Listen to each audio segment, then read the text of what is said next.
Hi there, it's Marcus Bussey here. I want to start off by just being a little personal. You can see me in my study at home. It's filled with all sorts of eccentric bits and pieces and books piled up everywhere and artworks on the wall and a Viking shield, which was made by a student in a practical hands-on history course that we ran about 7 years ago now. He made it using traditional tools and everything, even made the nails and so on himself. But that's a different story. Right now, I'm here to sort of introduce you, I guess, take you to the next step. Week one is approaching. We're in the middle of O week. And I've just received, gone and bought myself, should I say, this really amazing book, Terra Incognita, 100 Maps to survive the next 100 years or so, okay?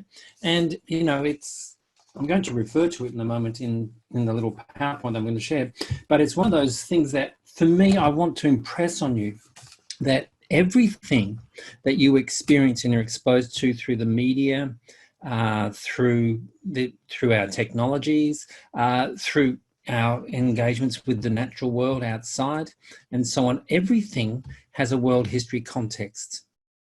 There's nothing that doesn't relate, in fact, to history itself, because history is the cumulative set of events and processes, not so much events, even processes, cumulative set of processes that have led us to our moment in history right now, a moment in time. It's called the present. But the present really is almost non-existent, because all the interpretation, all the mapping that we do, and so on, is informed by the cultures that we are part of, that we have lived since we were conceived, that our parents have lived, and our grandparents and all our ancestors have lived.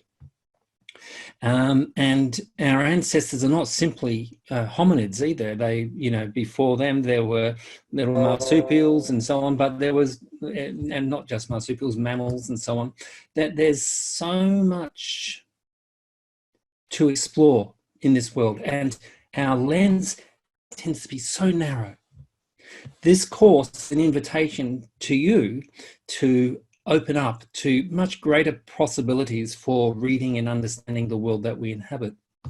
You know, and that's really, really important, because we inhabit an extraordinary moment in time, and well, it's not that we squander it, it's just that we seem to be missing the point half the time. I guess that's what I'm trying to say.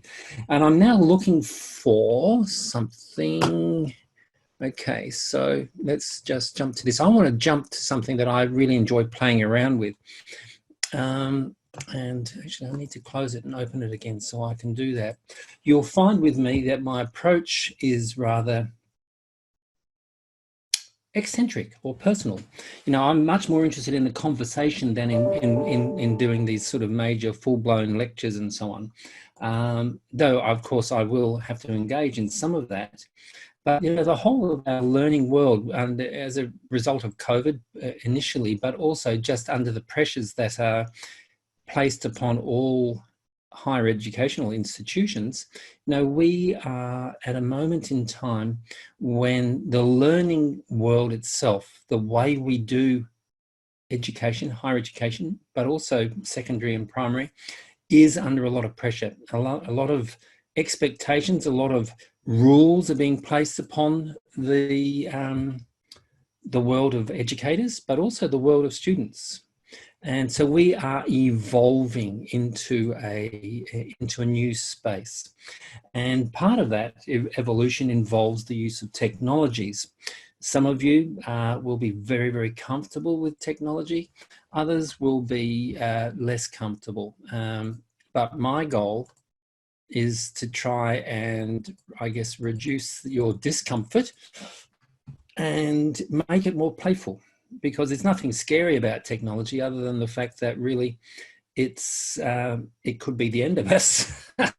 So I'm hearing Google Earth, for instance. Now, I love Google Earth. Look at this little blue marble in the middle of space. All around space is dark, pretty empty, unless you're into dark matter and stuff like that.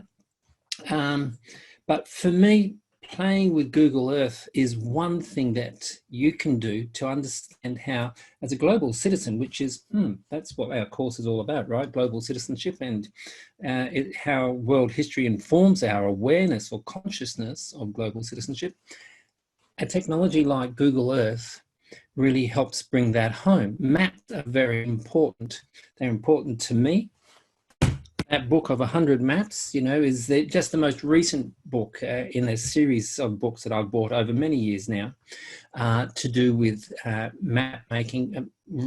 David Christian, the guy who's at the heart of this course in some respects, because we built a lot of our understanding around his book. His book is called Maps of Time. How do we map time? And that's really important to understand too. But I've got a book over there on mapping gender inequity and so on, which is probably almost 20 years old now, but I still go to it because so few maps on that particular theme are available to us. But maps themselves, fantastic things. It wasn't just Europeans that started mapping the world. Indigenous Australians, wonderful maps of the dreaming, which is the landscapes upon which they live and have lived for millennia before us white guys came and messed things up, you might say. So I'm going to switch now to a PowerPoint, short PowerPoint, and we're going to dance our way through this. So I've got a very snazzy little diagram there. This is image, should I say, 1969. I remember it well, but no doubt most of you don't. But yeah, I was on a school bus in 1969 heading home. We were allowed to come home early so we could watch Neil Armstrong and Buzz Aldrin, landing on the moon at home. So that was in the middle of a wintry sort of, was it July, I think it was. And yeah, I can remember the rain on the windows of the bus and so on. So there's I'm humanly invested in this, but this image comes from that period. It's the very first image. I've got to pull this off and click it over here somewhere. It's the very first image of Earth from space. And it had a galvanizing effect on the human imagination. For the first time, we visually understood, because an image, as they say, speaks 1,000 words, how unique our planet is in our solar system, but also in the neighboring expanses of the Milky Way that we're part of, that one galaxy, and then even beyond. Today, we track and chase exoplanets, and we've found well over 1,000 now. And it's, we're after planets that have similar position in relation to the stars they orbit, in the solar systems that they inhabit, but also similar chemical compositions, which we can read through a range of incredibly sophisticated science metrics that use light to actually identify the presence of oxygen, hydrogen, water, even nitrogen, sulfides, all those things. But yeah, so to me, the big question that is facing humanity is, well, what are we going to do with this planet? What are we doing with ourselves on this planet? How do we live as global citizens, but very much at the local? Because human mind can only cope with so much bigness, and life it tends to be rather personal and intimate. It's intimate in our relationships with friends and family. It's also intimate in our relationship with the physical environment that we inhabit. That's the so-called natural environment, which is filtered through cultural processes of meaning making. Do I see outside as a threat? Am I worried about spiders? Am I scared to go camping? Or do I love camping and rolling around in mud, and I'm not worried at all about germs and so on, or leeches or ticks? These are the sorts of odd but very local questions that we need to engage with. COVID-19 has brought this home, of course. Not only has it impacted the way universities run, but our lives in general have been severely constrained, and so on. So let me quickly go through this short introductory set of slides here. Okay, first thing I want to look at is we've got maps of time. Now, that's the name of the book by David Christian. The article that you are to read for week 1 and that we'll be discussing in the tutorial next week, but also that form the basis for your first essay, your first assignment in 4 weeks or whenever it is based on an article that Christian wrote called World History in Context in the 12 months leading up to the publication of this book. So this book came out in 2004, and this is a new edition. I don't have the same cover, but you can see that, you know, you've got the world at night there, which is one of my favorite slides, which I frequently show in these lectures for History 140 and similar. But right next to it, we've got this brand new book, Terra Incognita, which is the one that I was waving around before. Okay, which is a fantastic set of maps, and I'm going to be engaging with you know, those maps over the next 12, 13 weeks as ways of contextualizing some of the bigger issues in world history. So I want to first of all make a statement. I'm going to read it to you. History is a sense-making activity, okay, in which we look at the data, the stories, and the confusions, and try and map these in order to tell some kind of coherent story. Human beings, I think, are story beings. We're narrative beings. We understand the world through the stories we tell ourselves. We often are not absolutely honest to ourselves or with our stories we tell.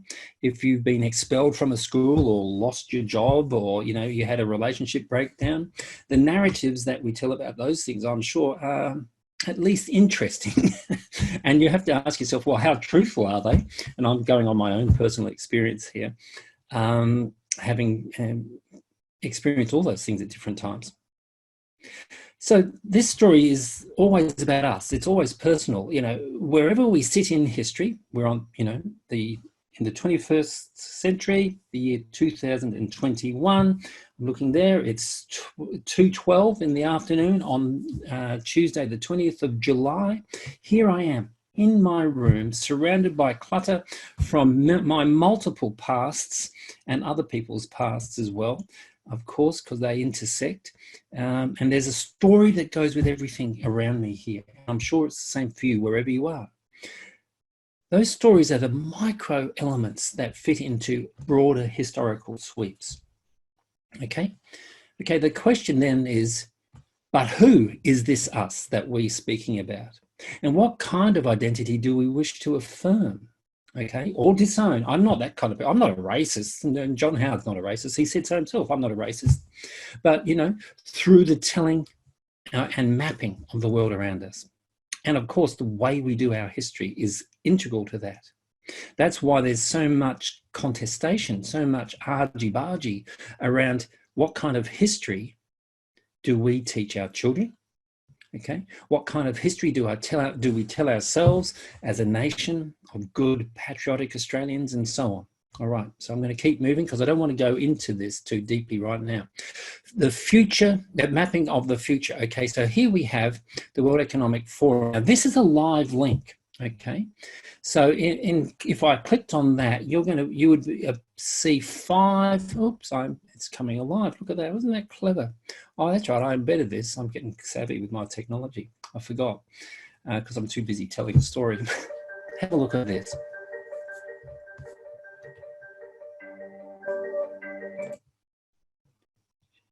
I've got to. Okay.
So sorry about the sound at the beginning of that. I'm hoping that, fingers crossed, that actually it got, I changed it in time for you to get most of the sound.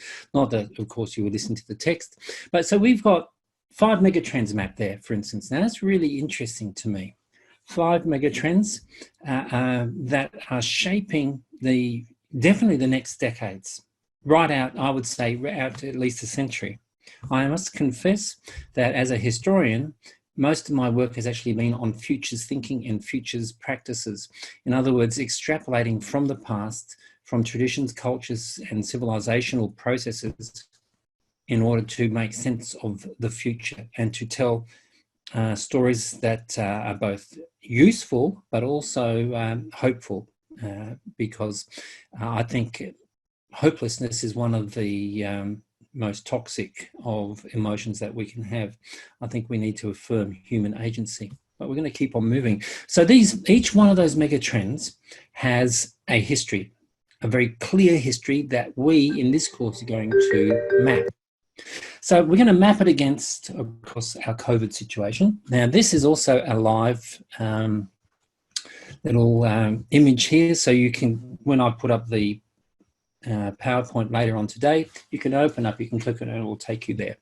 This is a fantastic mapping tool that was being created by MIT and others that's mapped the spread of COVID and the impact of COVID on humanity globally. All right. So the COVID story is one story, and it emphasizes both the, how would I say, it emphasizes the interconnectivity of planetary society today, that there is a global reality that we are, if we ever tried to deny it, we can't deny it, because coronavirus, COVID, has affected, doesn't matter where you are, you know, every human being on this planet. All right. And the statistics are incredible. 2/3 of the planet last year were in lockdown, for instance. 2/3. It's just incredible to even start comprehending that one. So I want to look now at this one here, and one of the co-authors. The co-author is Muggah. He has a blog up, which is a link to. This image here is actually, again, live. If I hold my, you can see it popped up with a little, so World Economic Forum post. And he says, when well-designed and executed maps, like the maps of time and so on, can build awareness and shape smarter decision-making from the global to the hyper-local. All right? It's important to understand that that's embedded series of scales from the local to the global, and then even the cosmic, because we sit within cosmological scales as well, is an important part to understand. Maps, he goes on, however, are only as strong as the information that underpins them. Their data sources and resolution will determine their usefulness. History is not fiction. History is built around evidence. It seeks to make useful statements. I'm not necessarily wanting to use the word truthful, but certainly useful statements about the past, so that we can better understand processes that inform our own world today.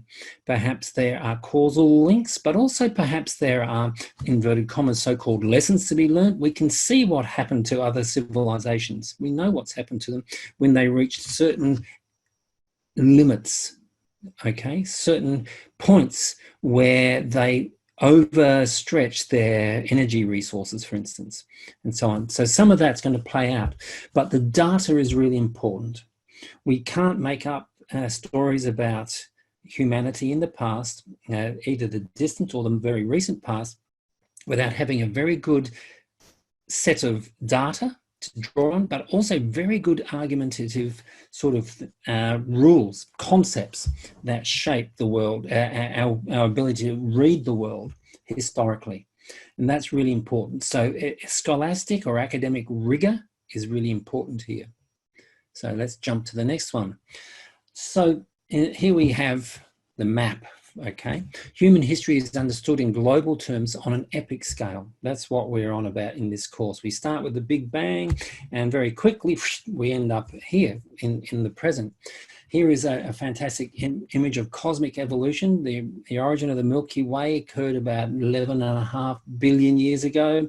Our sun started to form around 5 billion years ago. Life and the solar system around it, it's, you know, our planet. Life kicked in around 4.5 billion years ago, and so on, okay? Human beings occurred yesterday type thing almost. So human history is also a set of processes. In this course, we don't look at great events. We don't look at this civilization or that civilization, other than as ways of illustrating the key point that human history, from a world history perspective, is process-oriented, okay? And that process is where we interact with natural and human environments. This is what it's all about. Human history is also, or best understood perhaps, as an ecological, cultural evolution. And we're going to be using the evolutionary model to understand this through these three ideas: energy, complexity, and collective learning. Now, I've put up a sort of summary of those ideas under, is it Getting Started or Learning Materials? I forget which one now, but it's up there. Have a read of that, and then turn to the video clips that I put up from week 0 and for next week, because those two, they're all available to you now.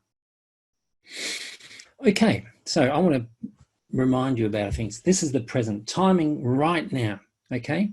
And so Haley and Ayatollah in this article, which is, click on the blue there and you'll be taken to it, makes this point. This is a renaissance of self and society. Something magic and big is happening now. It's deeply risky and dangerous in some levels, but it's also incredibly awesome. You know, so there's this renaissance of self and society that links the European Renaissance with the axial age, more on the axial age, but that's really when the basic religious beliefs and philosophical assumptions of our world, both European and non-European, emerge. That's a period of historical time in Western history, in world history. So we've got an explosion of inner and outer creativity, okay? New immersive, listen now, new immersive AI, robotics, IoT, forget what that one is, sensing technologies and so on, new discoveries from space, new inner meditation discoveries, this whole new age stuff that's happening, massive disruptions, okay? And then from him, we jump to the moral imagination, okay? Phoebe Ticknell on a really great, and this is just a blog post, so this one's not academic, but I just liked it so much I had to use it. She makes this point, and there's a movement that she's part of, and she's possibly the mouthpiece for, you know, a movement called moral imaginations. How do we imagine the future based on the past and the present? So you see, most people are living a life that's a shadow. Sounds like Thoreau, doesn't it? Or a small segment of life that they could be. But that, we don't mean that we could be living with greater material wealth. No, she says, we are talking about the kind of life many of us imagined when we were younger, some sort of ideal life. One that is rich with meaning and builds itself around what is important or even sacred.